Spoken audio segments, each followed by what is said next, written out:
If you think you know many words in English, but when it comes to speaking, I can't remember any of them, I can't use any of them, then watch this video to the end. Hello, my name is Anita from English Station. We all know that we need words to speak a language. Without words, how can we speak? It resembles the situation when you want to cook but you don't have the necessary ingredients. So how can you possibly cook anything at all? However, sometimes you have the ingredients, but still you don't know what to cook and how to cook it. Has it ever happened to you? It is the same when you learn a language. You learn many words to expand your vocabulary, but when you want to speak, you don't know what to say and you don't know how to say it. You are lost for words. Why is that? Why does it happen when you have the ingredients you can't still cook? It's because the ingredients are in the fridge. If you open the fridge, you can see the ingredients and you can come up with something to make. However, if you don't see the ingredients, although they're still in there, you cannot come up with anything, you cannot think of anything to make because you don't see them. The fridge here is an example of your brain. You know many words in your brain that if you see them in a text or if you hear them somewhere, you can easily recognize them. You know what they mean. However, when you want to speak or when you want to write something, you can't because you don't know what you have. So you can't use them. But what is the problem here? The problem is that these words are passive in your mind. They are not active. Now, what is a passive word? What is an active word? In general, there are two categories for each word that you learn. They are either passive or active. An active word is the word that you know very well that you can easily use when you want to communicate with others through speaking and writing. On the other hand, the passive vocabularies are the ones you have learned before and you can easily understand them when you hear them on a podcast or on TV or when talking to other people or when you read them somewhere. But you are not able to use them yourself because they are passive.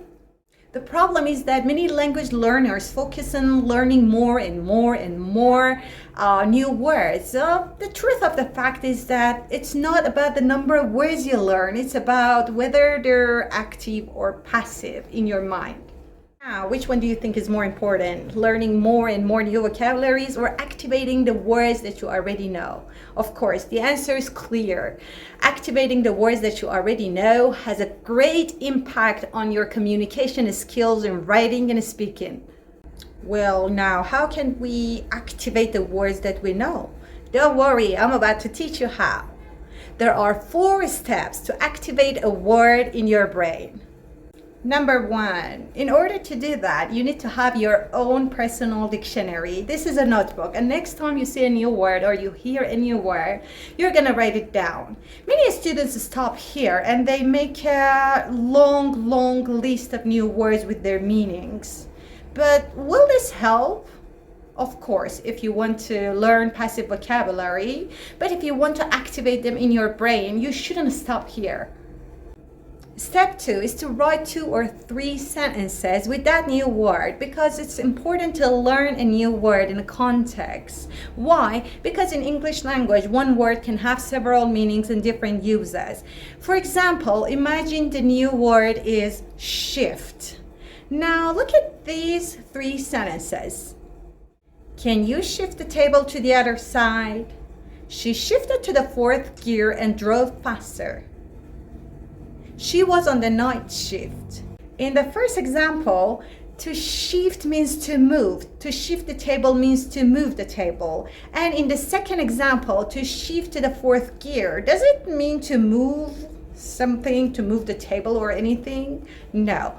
To shift to the 4th gear, when you want to drive faster in a car, you have to shift to the 3rd, to the 4th, to the 5th gear so the car moves faster and faster. Or if you want to slow down, you need to shift to 2, to 1 to slow down.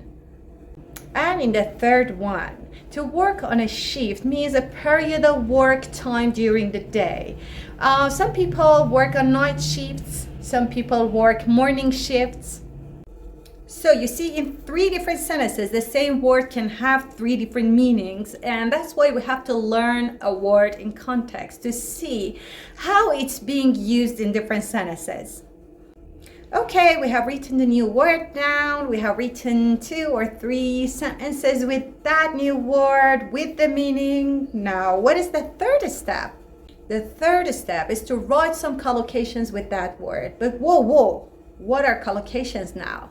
Collocations are a group of words that are used together.